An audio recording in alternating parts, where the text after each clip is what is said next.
చాటున పిందెను చూస్తా, సోకు తీగలో పండును కోస్తా, నువ్వొస్తే కప్పిస్తా ముద్దుల ముంతమ్మో. ఉక్కపోతకి ఊపిరి పోస్తా, పక్క మేకకు పంట కట్టిస్తా, ముద్దిస్తే బుక్కిస్తా మద్దెల మోతయ్యో.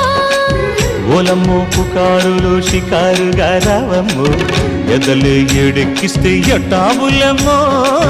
ఊరయ్యో బజారులో మజాలకి రానయ్యో, పగలే పక్కెక్కిస్తే తంటాలేవయ్యో. మిట్టిల మీదున్న మిస్సమ్మయ్య సంటే వడ్డీలతో పాటు ఒళ్ళోకి వస్తుంటే పొగ